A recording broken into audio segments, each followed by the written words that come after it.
चले भाई कौन चले, भारत माँ के लाल चले, कौन चले भाई कौन चले, भारत माँ के लाल चले। अखिल भारतीय विद्यार्थी परिषद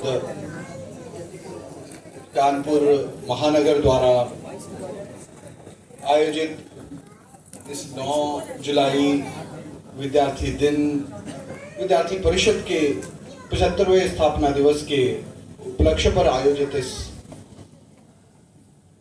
कार्यक्रम की सबसे पहले मैं आप सभी को हार्दिक बधाई देता हूं। उपस्थित आज के इस कार्यक्रम के सम्माननीय मुख्य अतिथि श्रीमान अनुभव जी चक,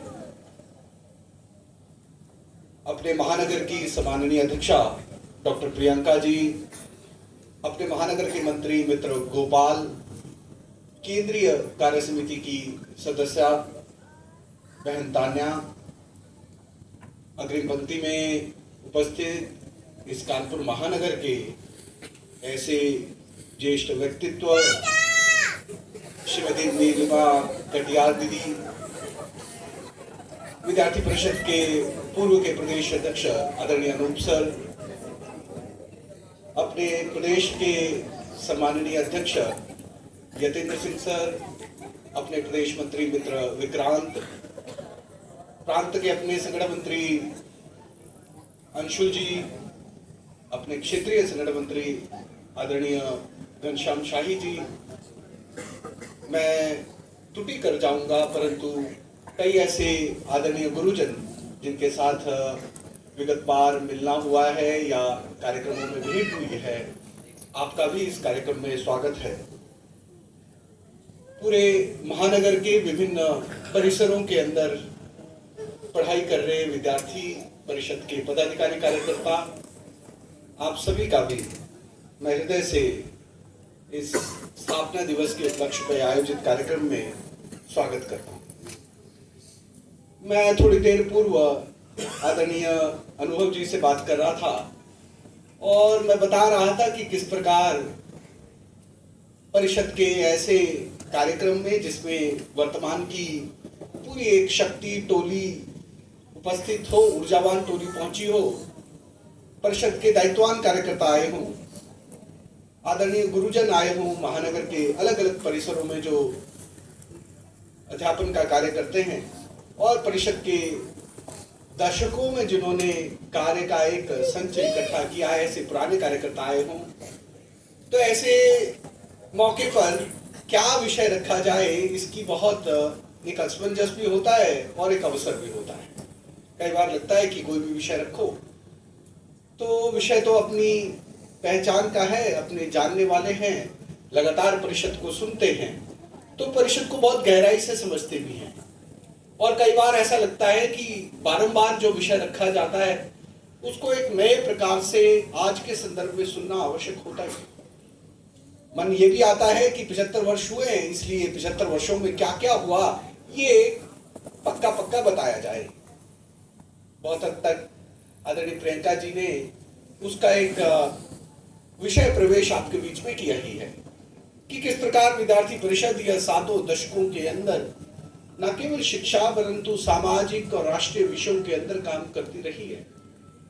बहुत बार उल्लेख मंच से 2 बार हुआ है कि कितने अन्य संगठन थे, कितने अन्य संगठन ऐसे भी थे जो आजादी के पूर्व में कार्य कर रहे थे, आजादी के पश्चात कार्य करने लगे, तो जिनको इस देश में लोकतंत्र का मसीहा कहा गया, जिसने इस देश के अंदर तथाकथित तौर पर डेमोक्रेसी की शुरुआत की, पहले ही आंदोलन के बाद उन्होंने ऑल इंडिया स्टूडेंट्स कांग्रेस को डिस्बैंड कर दिया, और उसको डिस्बैंड करने वाले कोई और नहीं थे, वो जवाहरलाल नेहरू जी थे। ऐसी भी परिस्थिति रही। ऐसी परिस्थितियों में शिक्षा क्षेत्र में, परिसरों में एक मूलभूत तौर पर काम करने वाले छात्र संगठन की आवश्यकता थी। एक आवश्यकता ये थी कि पूरे परिसरों में, कैंपसेस के अंदर हिंसा, इसकी बहुतायत ऐसी थी, घटनाएं ऐसी होती थी कि स्टूडेंट पावर ये न्यूसेंस पावर है, ऐसा कहा जाता था। इसलिए शब्द बना student power is a national power. अब ये भी विमर्श रहा कि स्टूडेंट को पावर माना जाए या नहीं माना जाए।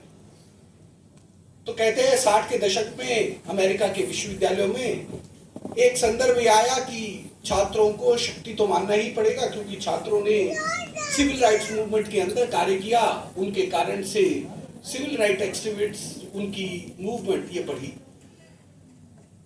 और वो राष्ट्र के लिए कार्य आएगी, वो राष्ट्र के काम आएगी। वो चरितार्थ करने का काम कोई कर पाया तो वो विद्यार्थी परिषद कर पाई।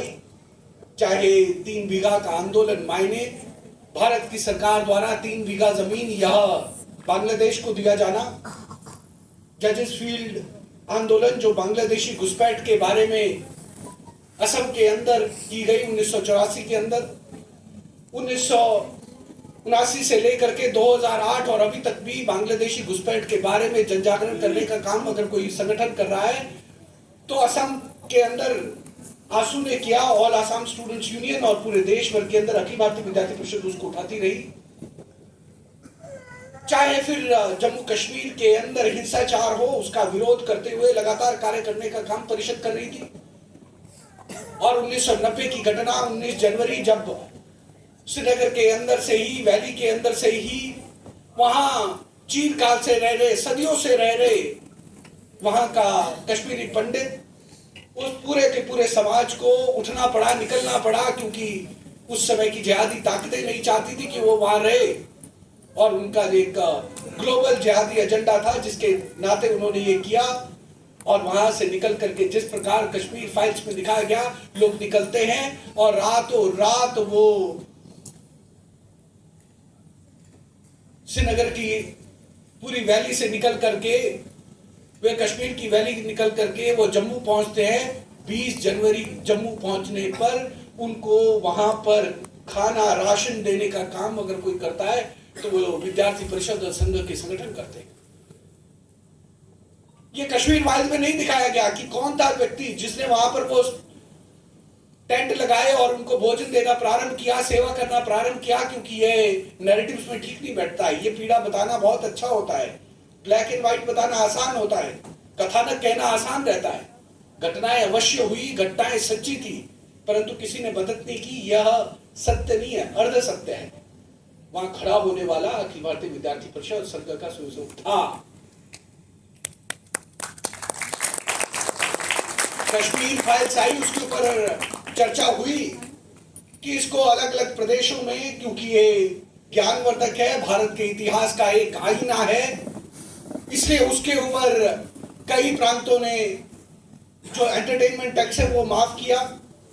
हिमाचल के मुख्यमंत्री ने भी माफ किया, उस समय के मुख्यमंत्री श्रीमान जयराम ठाकुर जी। उनको मीडिया ने पूछा कि ठाकुर साहब आप इसको माफ कर रहे हैं, ये भाजपा का एजेंडा है क्या, आपको कोई पॉलिटिकल एजेंडा के तौर पे काम कर रहे हैं? श्री जयराम जी ने कहा कि आपके लिए एजेंडा हो सकता है, किसी अन्य के लिए एजेंडा हो सकता है, परंतु कश्मीर फाइल्स में जो दिखाया गया उसका मैं चश्मदीद गवाह था। क्यों चश्मदीद गवाह था? क्योंकि मैं अखिल भारतीय विद्यार्थी परिषद का वो उस विभाग का संगठन मंत्री था और जम्मू मेरा केंद्र था। और 19 जनवरी की सुबह मैं वहां पर खड़ा होकर के राशन दे रहा था, मैं वहां पर जाकर के लोगों को कंबल दे रहा था, मैं था जो टेंट खड़ा करने के लिए, काम करने के लिए लगा, मैं था वो जो लोगों को बसों से उतार करके, अलग अलग ट्रकों से उतार कर उनके लिए भोजन की व्यवस्था कर रहा था। और उन्होंने कहा मैं उसका चश्मदीद गवाह हूं।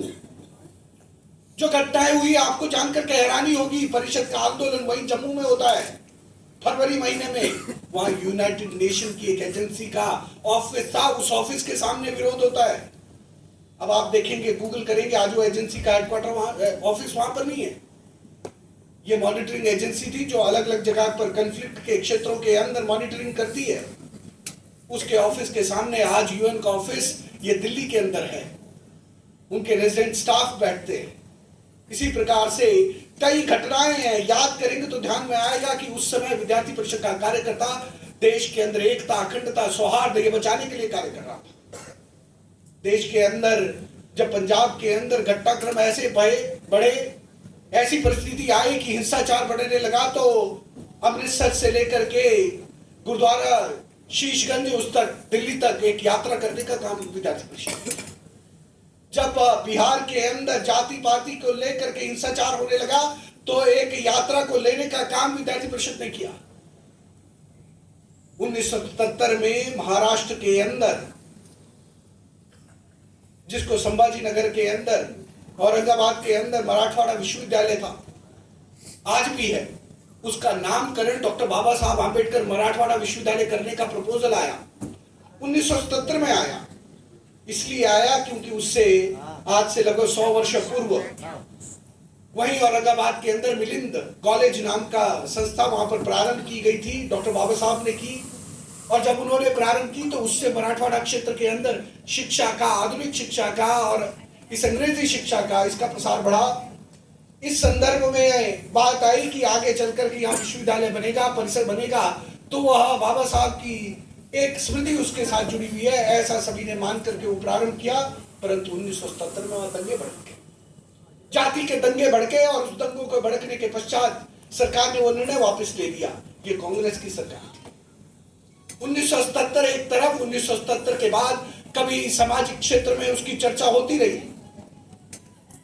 राजनीतिक क्षेत्र ने कभी हिम्मत नहीं की कि वो निर्णय वापस लेकर के आए।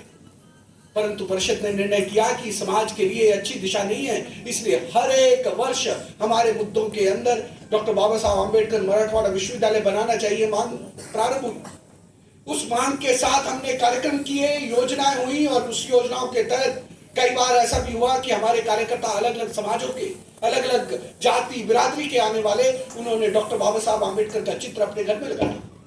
ऐसे ही एक कार्यकर्ता ने चित्र लगाया, घर में चित्र था, माँ थी घर में, तो घर में आता है, चित्र लगाता है, जाता है, पिताजी आते हैं, कहीं बाहर काम कर रहे थे, तो उन्होंने वो चित्र उतरवा दिया, साइड रखने को कहा। बेटा आया, देखता है चित्र बाहर रखा है, माँ है, माँ को पूछा ये चित्र किसने निकलवाया? माँ ने कहा बाबूजी ने निकलवाया, क्योंकि वो नहीं चाहते हैं कि तथाकथित तौर पर, यानी उन्होंने बाबा साहब आंबेडकर जी की जाति की तरफ इंगित किया। तो बेटे ने पुनः लगाया, बेटा फिर बाहर गया, वो परिषद का काम करता था, कैंपस गया, वापस आया, दूसरी बार पिताजी आए, उन्होंने फिर हटा दिया। फिर उसके बाद पुनः एक और बार वो कहीं प्रवास के लिए गया, फिर आता है, तीसरी बार हटाया गया। ऐसा जब 3 बार हो गया तो उस बेटे ने कहा कि अगर यह चित्र यहां से हटाया तो यह चित्र अगर यहां से हटेगा, चित्र घर से जाएगा तो आपका बेटा भी घर से जाएगा, अगर चित्र रहेगा तभी आपका बेटा घर पे रहेगा। ऐसा एक एक घर के अंदर, एक एक परिवार के अंदर प्रयास करते हुए, मन बनाते हुए 1.5 दशक बाद जाकर के जब विद्यार्थी परिषद ने अपना राष्ट्रीय अधिवेशन 1990 के अंदर संभाजी नगर में किया तो वहां प्रस्ताव पारित किया। जब 1993 में विद्यार्थी परिषद ने भारत के इतिहास की सबसे बड़ी छात्रों की रैली, 1,32,000 विद्यार्थी पूरे महाराष्ट्र से मुंबई के अंदर आए, उस रैली के अंदर भी इस मांग को उठाया। तब उसी वर्ष दिसंबर के अंदर प्रस्ताव पारित होता है और 1993 के अंदर सितंबर में रैली हुई, दिसंबर के अंदर प्रस्ताव पारित होता है। प्रस्ताव पारित होने के पश्चात जब सरकार उसके निर्णय के लिए तैयार होती है तो सरकार उस निर्णय की तरफ जाने से पहले विद्यार्थी परिषद के प्रदेश अध्यक्ष उनको फोन करती है कि हम ये निर्णय पुनः लेने जा रहे हैं। अब आपको क्या लगता है इस निर्णय का क्या होगा? परिषद के उस समय के प्रदेश अध्यक्ष, उस समय परिषद के कार्यकर्ता, उन्होंने सरकार को बताया कि हमने पिछले 1.5 दशकों में समाज के बीच में काम किया है, आप इस निर्णय को ले सकते हैं। हमने जो समरसता का आग्रह अपने अपने एक एक कार्यकर्ता के बीच में किया, जो समाज के अंदर 1.5 दशकों में पहुंचा है, हमें विश्वास है अगर आप आज इस निर्णय को लेते हैं तो इस निर्णय का स्वागत होगा। और 1993 में दिसंबर में लिए गए उस निर्णय पर पूरा समाज वो सहमति जताता है, उस निर्णय पारित होता है, वो निर्णय होता है। और आज संभाजी नगर में जो विश्वविद्यालय है, उस विश्वविद्यालय का नाम डॉक्टर बाबा साहब आंबेडकर मराठवाड़ा विश्वविद्यालय है। ये बहुत गहरी बात है, इसलिए क्योंकि जिस घटनाक्रम के परिप्रेक्ष्य में मैं बात कर रहा हूं, उस परिप्रेक्ष्य में वहां बहुत बड़ी एक वातावरण के अंदर यह विश्वविद्यालय का नामकरण हो पाया। अब पक्का कहें तो इन 7 दशकों से अधिक की यात्रा में परिषद ने क्या काम किया, क्या है ये विद्यार्थी परिषद? कभी हमने अपने कानपुर महानगर के अंदर देखा कि पूर्वोत्तर के विद्यार्थी आए हैं, उन विद्यार्थियों के लिए कार्यक्रम या विद्यार्थी परिषद कर रही है। कहते हैं students experience in inter state living. मायने पूर्वोत्तर के विद्यार्थी हमारे नगर में आए, अलग अलग नगरों में गए, उनका स्वागत हुआ, कुछ विद्यार्थी हमारे परिवार में भी रहे। इससे क्या प्रभाव पड़ा होगा, क्या परिवर्तन हो पाया? तो ध्यान में आता है कि पिछले लगभग 56 वर्षों में पूर्वोत्तर से आने वाले विद्यार्थी देश के अलग अलग कोनों में परिवारों के साथ रह करके उनके सम्मान का कार्यक्रम, उनके साथ स्नेह का कार्यक्रम या students experience in inter state living नाम से चलता है। हर एक वर्ष साल के दूसरे हिस्से में, मायने आप जनवरी फरवरी में कार्यक्रम करते हैं तो सितंबर अक्टूबर के समय में देश भर के अलग अलग क्षेत्रों से, उर्वरित क्षेत्र से पूर्वोत्तर के लिए विद्यार्थी जाते हैं। वे 15 दिन रहते हैं, वे 15 दिन वहां रह करके वहां के स्थानिक परिवारों के साथ रहते हैं। ऐसी एक छात्रा मुंबई से वहां जाती है, पिछले वर्ष उसका जाना हुआ। वो छात्रा गुजराती छात्रा है, वो कच्छ से आती है। हमें ध्यान है गुजराती और कच्छ के जो समाज है वो वेजिटेरियन समाज है, परंतु जिस परिवार में वो जाती है वो मेघालय के अंदर जयंतिया हिल्स के अंदर वहां का परिवार है। मांस खाना मायने 7 दिन सुबह और रात्रि दोनों बार का ऐसी पद्धति है।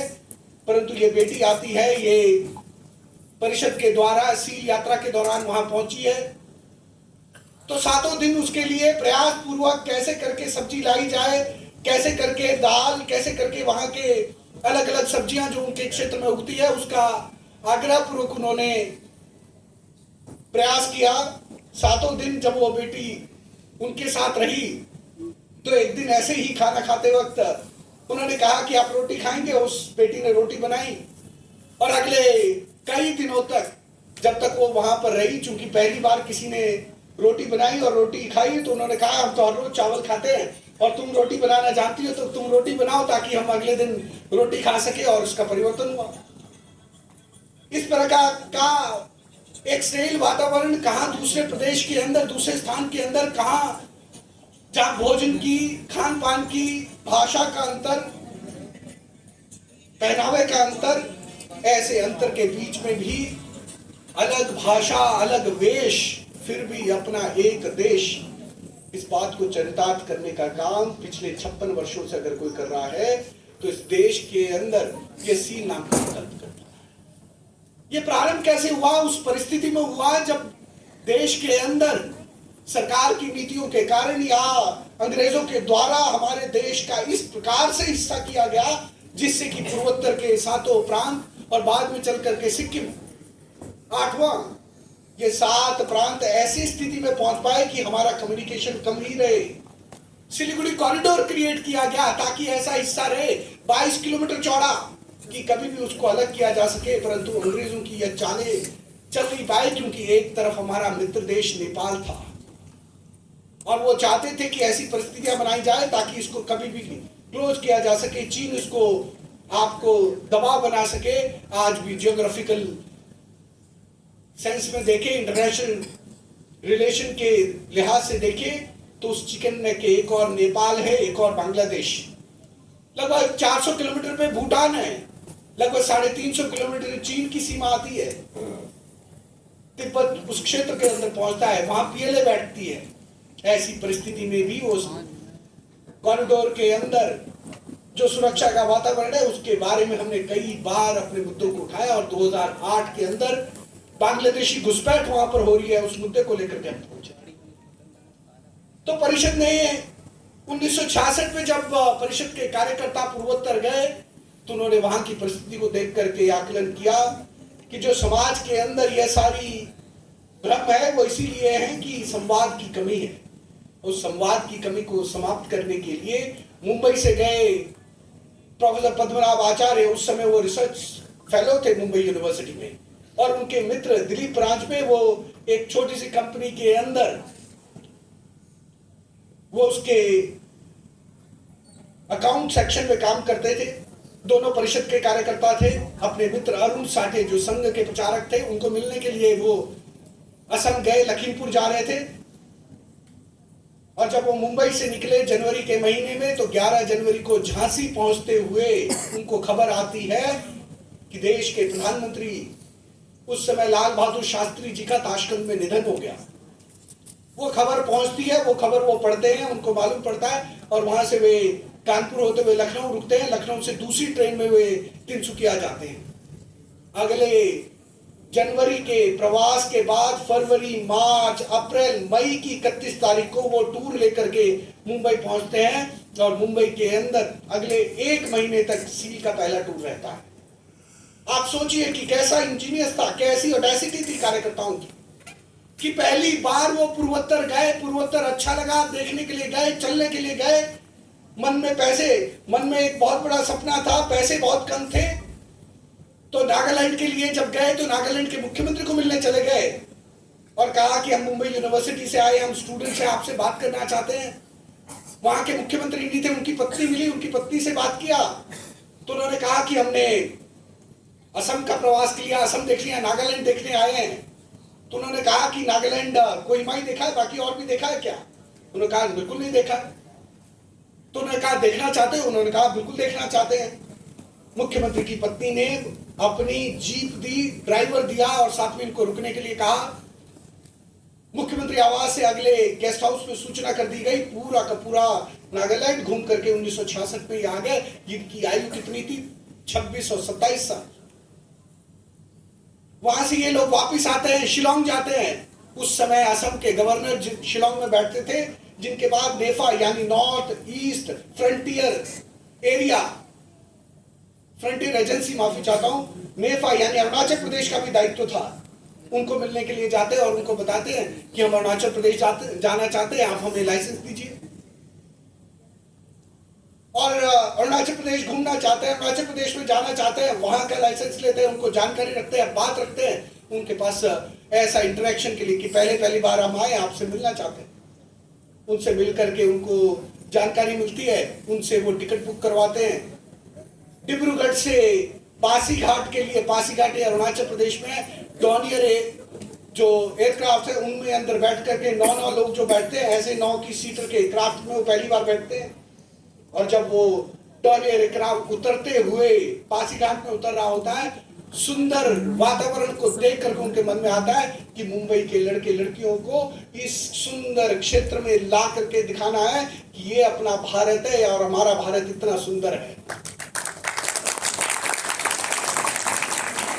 जब वो भारत के अलग अलग क्षेत्र में जाएंगे, उनको भारत का एक सुंदर चित्र दिखेगा और यहाँ से विद्यार्थियों को मुंबई लेकर के जाएंगे, गोवा लेकर के जाएंगे। उसी पासीघाट के जवाहरलाल नेहरू कॉलेज के अंदर फर्स्ट ईयर की ऐसे कॉलेज की कक्षा में वो भाषण देते हुए खड़े उठते हैं, जिस तरह मैं आपके बीच में हूं, और वहीं बातचीत करते हुए पूछते हैं कि भाई आप में से बॉम्बे कौन आना चाहता है, पूछते हैं कि देवानंद को कौन देखना चाहता है। तो एक विद्यार्थी खड़ा होता है, वो बोलता है मैं देखना चाहता हूं देवानंद को। किस किस को फिल्मों में देखा है? उस समय तक छोटी छोटी फिल्में या छोटे छोटे उनके बारे में चित्र चलते थे। वो फोटोज कहीं पहुंचते थे, कहीं पोस्टर पे पहुंचते होंगे, कहीं अखबार के फ्रंट पेज पे पहुंचते होंगे। ऐसा पहुंच करके कहानियों के तौर पर, फिल्मों के छोटे छोटे संदर्भों के तौर पर देश के अलग अलग कोनों में जिनका नाम था, ऐसे पहुंचते हुए वह विद्यार्थी जो खड़ा हुआ था वह गेगांग अपांग बना, जो बाद में 5 बार अरुणाचल प्रदेश का मुख्यमंत्री रहा।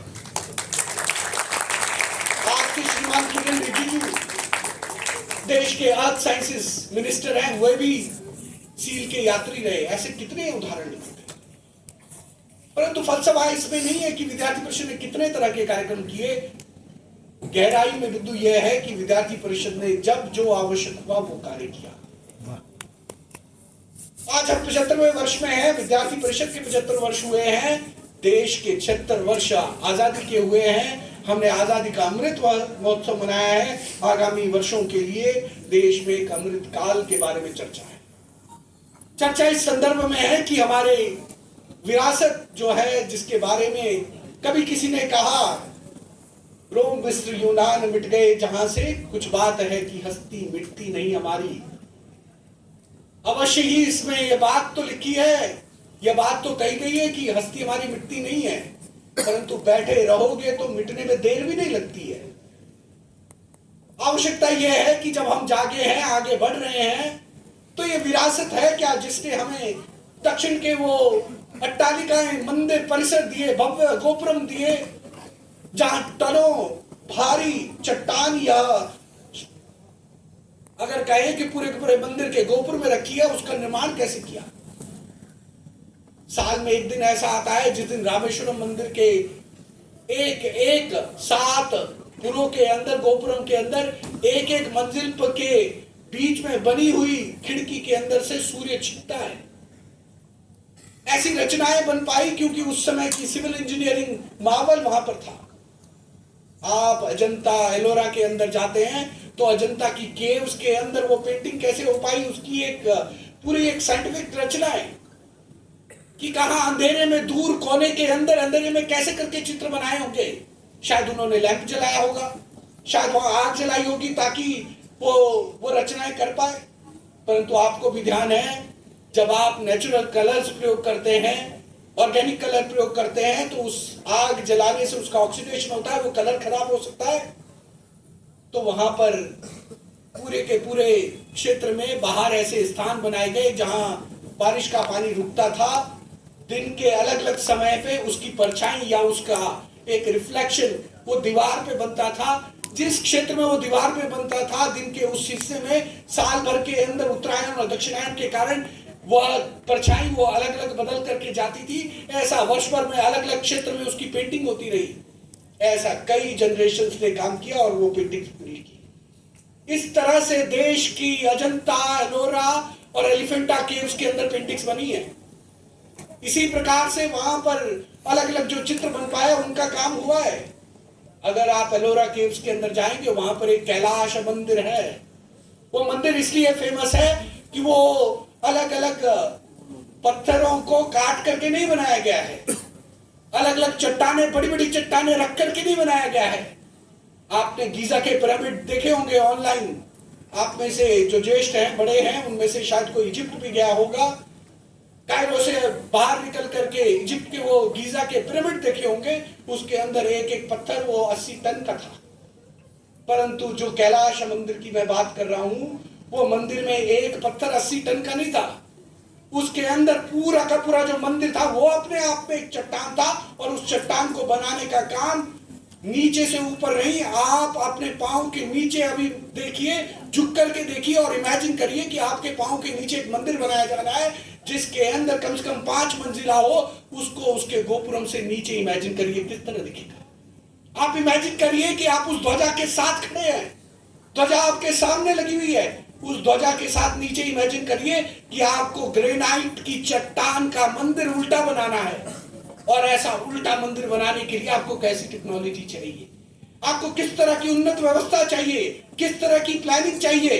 आज 3D मॉडल आपके पास है, आप पेस्ट बनाते हो, आप मटेरियल बनाते हो, आप कंप्यूटर में कोड लिखते हो, वो 3D प्रिंट करता है। प्रिंट करते करते करते करते अलग अलग तरह का डिजाइन बनाता है। आप इमेजिन करिए, पिछले 500 साल लगे 3D प्रिंटिंग तक पहुंचने के लिए यूरोपीय सिविलाइजेशन को। आप इमेजिन करिए जब वो बना आज से 2000 साल पहले कैलाश मंदिर, इमेजिन करिए उस तरह की टेक्निक, ऐसा मंदिर बनाने के लिए सिविलाइजेशनल ग्रोथ कितना पहले प्रारंभ हुआ था। आप इमेजिन करिए वो अलाइनमेंट, वो पंचांग, वो व्यवस्थाएं कि जब आर्यभट्ट कहते हैं कि मेरा जन्म यह इस कलयुग के 3600 वर्ष पूरे होने में 60 वर्ष जब होंगे तब मैं 30 वर्ष का होऊंगा। वो अपनी डेट ऑफ बर्थ बताते हैं, विद डेट आज भी क्रॉस चेक कर सकते हैं। इसलिए अन्य सभी व्यक्तियों के आयु, जन्म के बारे में कई बार संशय होता है, परंतु उन्होंने अपनी जन्म की तिथि और ईयर ये पक्का लिख करके रखा है और उन्होंने उसको इस तरह संदर्भित किया है। कई बार अन्य संदर्भों के बारे में प्रश्न किए जाते हैं। आप सोचिए कि जो विश्व की गणनाएं, जो खगोलीय पिंडों के बारे में बताया कि उसकी दूरी कितनी है। कई बार आप लोगों से पूछते होंगे कि कितने तरह के चैप्टर, कितने तरह के कैलेंडर्स भारत में हैं। परंतु कोई प्रश्न पूछता है कि पूरी दुनिया में अलग अलग कैलेंडर्स हैं, परंतु सब में 7 ही दिन क्यों होते हैं। भारतीय कैलेंडर है, अमेरिकी या विदेशी कैलेंडर है, ब्रिटिश कैलेंडर या यूरोपीय कैलेंडर है, ग्रेगोरियन कैलेंडर यूज होता है, हिजरी कैलेंडर जो अरब देशों में होता है, नेपाल के अंदर नीति लिख करके कैलेंडर प्रयोग होता है, उसमें तिथि गते लिखे जाती हैं। ज्यूज का अपना कैलेंडर रहता है, लूनर कैलेंडर है, परंतु सभी कैलेंडर में दिन केवल 7 ही है। Monday, Tuesday, Wednesday, Thursday, Friday, Saturday, Sunday. Old testament में जेनेसिस नाम का एक चैप्टर है, पहला चैप्टर है, उसमें क्रिएशन के बारे में बताया गया है कि ईश्वर ने, अल्लाह ने, भगवान ने पहले दिन लाइट बनाई, दूसरे दिन धरती बनाई, तीसरे दिन आकाश बनाया, उसके बाद आदमी बनाए, अलग अलग पानी बनाया, अलग अलग सामान बनाया, व्यक्ति बनाया, फिर उसके लिए महिला बनाई। वो अकेला था इसलिए उसके लिए महिला बनाई, ये वहां लिखा है, अगर आप पढ़ना चाहते हैं पढ़िए। और फिर सब कुछ हो जाने के बाद ईश्वर ने आराम किया। यह संदर्भ आने के लिए मैं यह प्रश्न नहीं करना चाहता क्रिएशन कैसे करके हुई, ये एक अलग डिबेट है। मैं इस चीज पे आना चाहता हूं कि इसके बारे में कन्वर्सेशन ये होती है कि ये मंडे से सैटरडे तक क्रिएशन किया गया और संडे को ईश्वर ने आराम किया, उसने रेस्ट किया, इसलिए संडे की छुट्टी। यह संदर्भ में चर्चा की जाती। मेरा प्रश्न है, चलो मान लो ये भी नहीं है, परंतु ऐसा क्यों है कि मंडे से संडे का जो सीक्वेंस है वो पूरी दुनिया में एक है? वो पूरी दुनिया में एक है, तो ये सीक्वेंस बनाया किसने? किसने दिया? किसने तय किया कि मंडे के बाद ट्यूसडे आना चाहिए? किसने तय किया कि फ्राइडे के बाद सैटरडे आना चाहिए और सैटरडे के बाद संडे आना चाहिए और संडे के बाद मंडे आना चाहिए? ध्यान करते हैं कि पूरी वेस्टर्न सिविलाइजेशन, उनके अंदर इसके बारे में कुछ नहीं लिखा। आप जाइए चीन में, वहां चीन में इसके बारे में किसी को नहीं मालूम।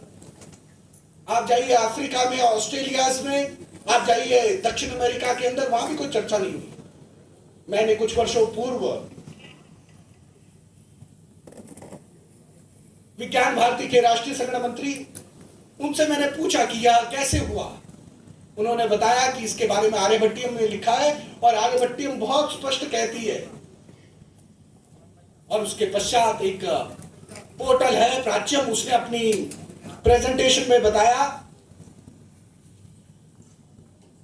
कि अगर आप एक दिन के 24 हिस्से करते हो, जो अहोरात्र शब्द से निकलता है, जहां से आवर वर्ड निकला है, श्रीमद् भागवतम में ये 24 हिस्से बताए गए। इन 24 हिस्सों को बनाने के लिए अगर आप सीक्वेंस खड़ा करते हैं तो रात के आकाश में या दिन भर के अंदर जो 7 खगोलीय पिंड, जिनमें सूर्य, जिसमें चंद्र और 5 अन्य ग्रह नंगी आंख से देखे जा सकते हैं, उन 7 की गति को स्लो से फास्टेस्ट के सीक्वेंस में लिखा जाए और उनको अगर पहले घंटे से 24वें घंटे तक लिखा जाए, 25वां घंटा भी इमेजिन किया जाए, 26वां घंटा भी इमेजिन किया जाए और वो 25वें 26वें को अगले दिन के पहले और दूसरे घंटे में रिप्लेस करके उस सीक्वेंस को 7 बार चलाया जाए, तो ऐसा 7 दिनों में इस सीक्वेंस में पूरा करने पर जो प्रत्येक दिन के पहला घंटा आएगा उसको उस दिन का दिनपति कहा जाता है।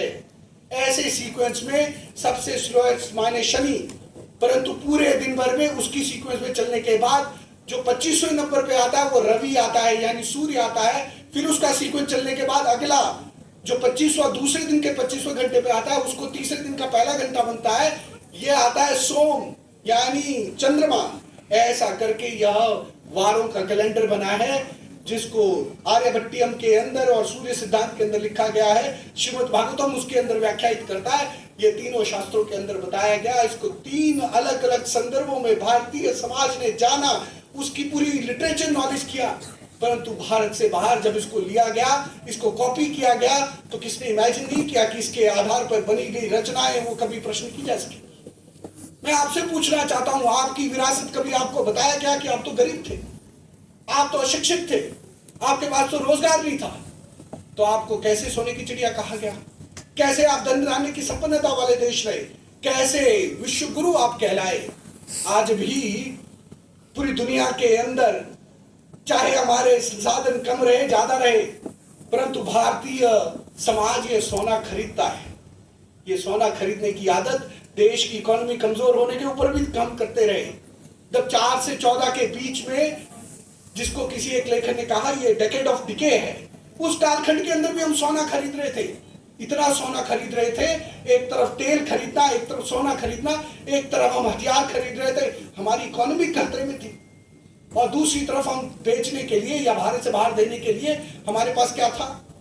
तो हमने कुछ सॉफ्टवेयर बनाए थे, हमारे खाद्यान्न कुछ जा रहे थे, हमारा आम बेचा जाता था, फिर भी हमारे पास एक बहुत बड़ी शॉर्टेज थी जिसको पूरा करने का काम रेमिटेंस ने किया। एनआरआई लोगों ने अपने घरों में रोजगार खड़ा करने के लिए यहाँ पर इन्वेस्टमेंट किया।